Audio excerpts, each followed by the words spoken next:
안녕하세요. 이번 시간은 유교 질서를 바탕으로 한 사회 모습을 알아봅시다 란 학습 주제로 공부해 보도록 하겠습니다.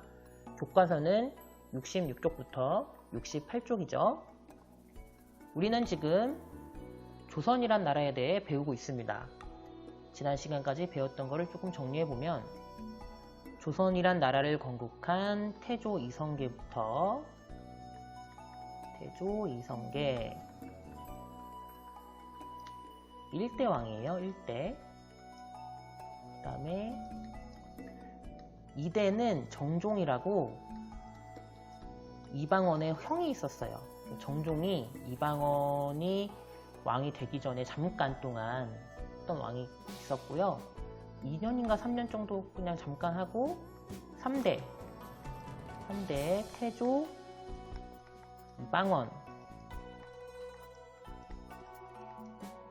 그 다음에 마지막 태조의 아들인 4대 세종대왕.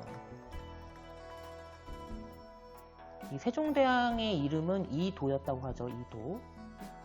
네, 이렇게 해서 고려 말에 혼란기를 어느 정도 잘 수습을 하고 조선이란 나라의 기틀을 이렇게 1대부터 4대까지 쭉 잘 잡아왔습니다. 그래서 4대 세종대왕 때는 굉장한 나라의 발전을 이끌어냈고요.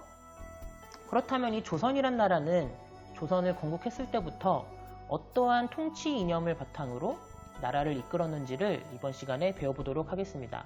자, 조선이란 나라는 간단하게 얘기해서 두 가지의 큰 기틀이 있었어요. 첫 번째는 유교 질서에 입각한 사회였고요. 두 번째는 그 유교 질서에 입각한 철저한 신분 사회였습니다. 그럼 이 두 가지 축을 가지고 조선이란 사회를 한번 이해해 보도록 해보죠. 조선은 유교 질서, 다음 유교 질서에 입각한 신분 사회. 그렇다면 먼저 유교 질서에 대해서 좀 알아보자면 조선이란 나라는 어떠한 그 계층이 세웠다고 했죠? 네, 바로 신진사대부들이 세운 나라입니다. 이 신진사대부는 어떠한 것을 공부했다고 했죠? 네, 바로 성리학, 즉 유교입니다. 성리학, 이게 제 유교인데요. 이 유교를 바탕으로 나라를 다스리기를 원했어요. 신진사대부들은. 고려 때는 성리학보다는 불교를 많이 나라에서 믿었고 또 불교가 많이 발달을 했었는데 이 고려 말에는 불교도 굉장히 많이 타락을 합니다. 나라 전체가 다 타락을 해버려서 이 종교인 불교도 타락을 해버려요. 네. 불교가 어느 정도 타락을 하냐면 불교의 이 스님들이 연부를 외우는 것이 아니라 돈을 많이 밝힙니다. 돈. 이 타락한 불교를 보고 고려말 신진사대부들은 불교 말고 다른 그 국가의 어떤 통치 이념 이런 게 있었으면 좋겠다 해서 이제 유교를 성리학을 받아들이고 그것이 이제 유교로 발전을 하고 이 유교가 조선을 세운 신진사대부들의 어떤 통치 이념,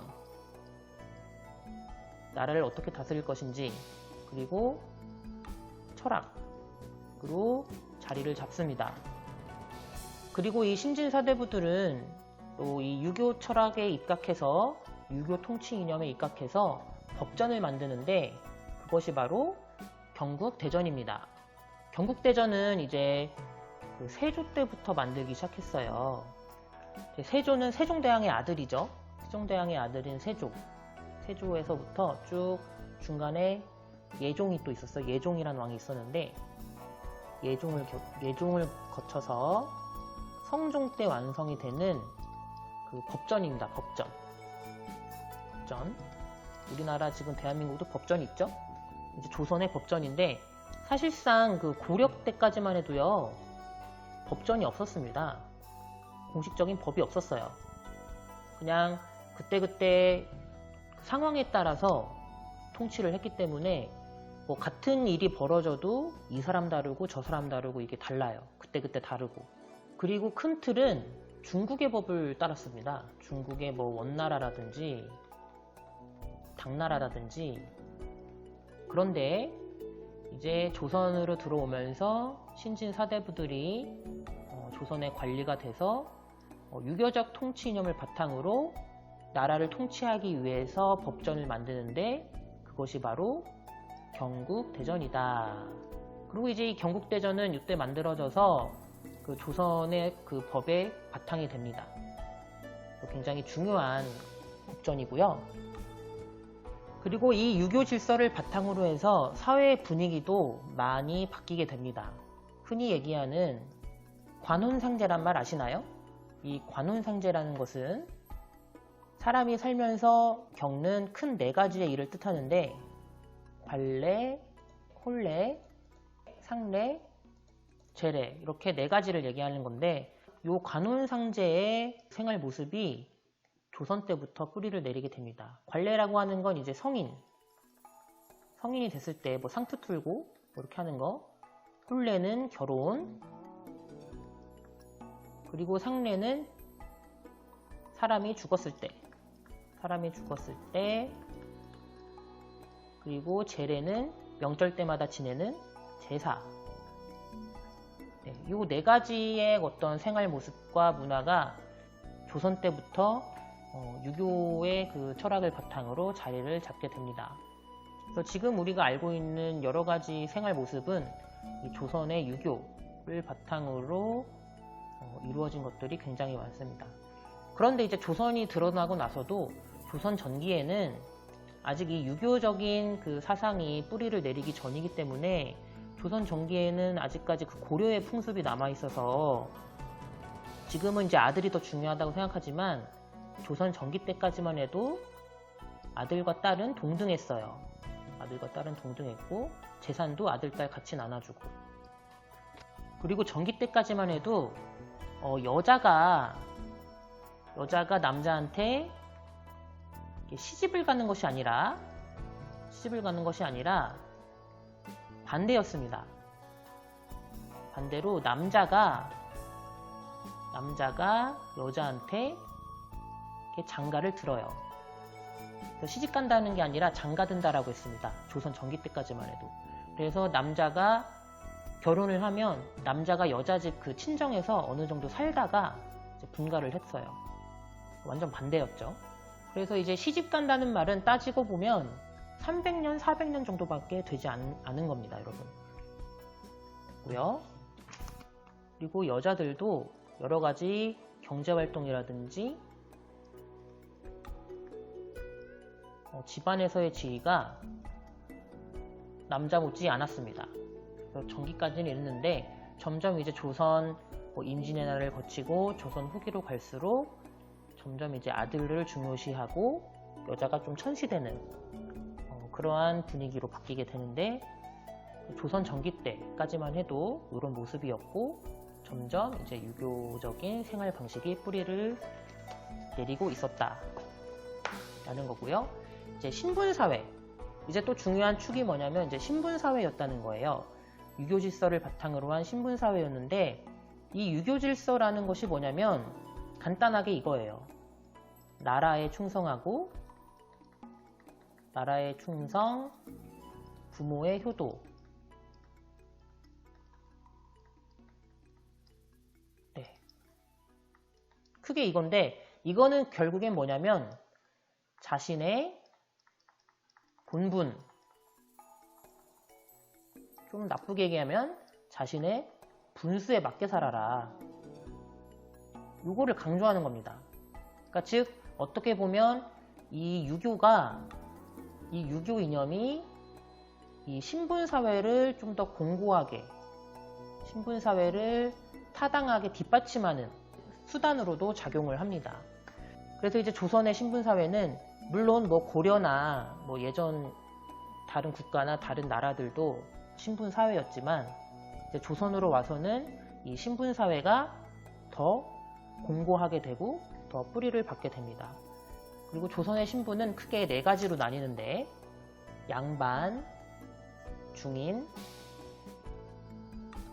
상민, 천민 이렇게 네 가지로 나뉘고요.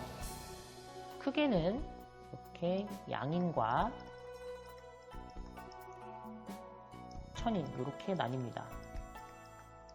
즉 양반, 중인, 상민은 이제 양인이고 천민은 이제 천인인데 이 양인 가운데서도 양반, 중인, 상민이 또 나뉘죠. 그래서 최고의 계급은 양반. 이 양반이란 말은 사실 두 가지로 나뉘는데 그 문반, 문신들이죠. 그리고 무반 이 두 개로 나뉘어요. 그러니까 문반은 문신, 무반은 이제 무신. 이건 책을 읽는 사람, 이건 이제 군인, 싸우는 사람. 이 두 개를 합쳐서 양반이라고 부르는데 이 사람들은 관리가 되거나 유교 공부를 하거나 하는 사람들입니다. 즉 사회 지배층입니다. 사회 지배층이고요. 중인은 양반 밑에 하급 관리들과 통역을 담당하는 역관들, 이 사람들을 중인이라고 했고요. 그리고 양반과 중인은 이제 관리층이고 이제 상민은 일반 백성입니다. 일반 백성, 농민. 그리고요 천민은 이제 노비들, 노비나 백정, 이런 사람들을 이제 천민으로 불렀어요. 국가의 대부분의 사람들은 어디에 속해 있었을까요? 그렇죠?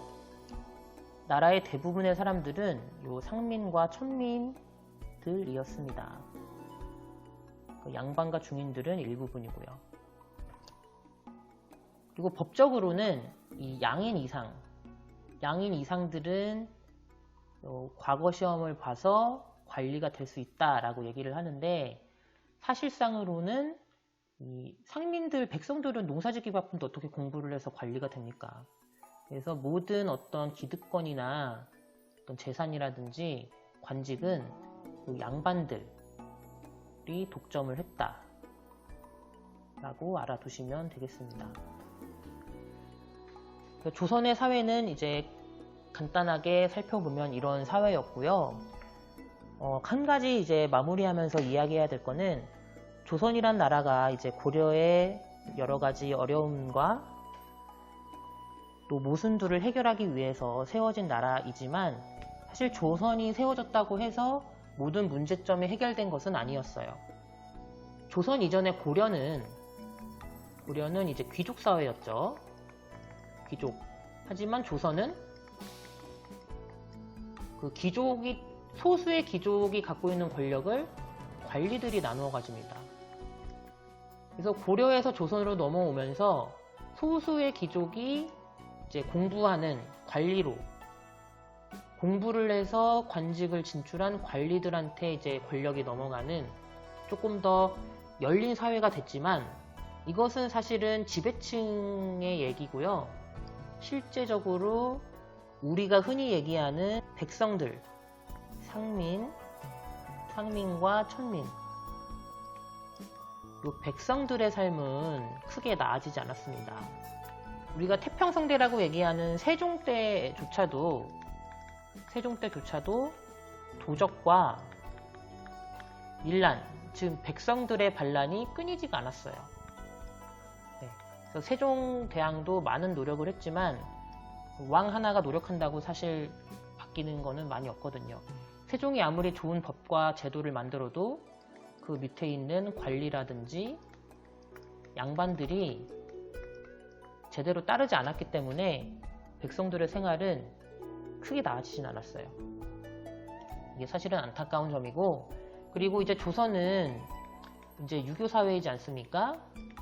그래서 처음에는 안정적으로 이제 사회가 유지가 되지만 점점 시간이 지나면 지날수록 유교 사회 특유의 경직된 사회, 그리고 대의와 명분을 중시하는 사회, 실리보다는 대의와 명분을 중시하는 사회로 점차 변하게 됩니다.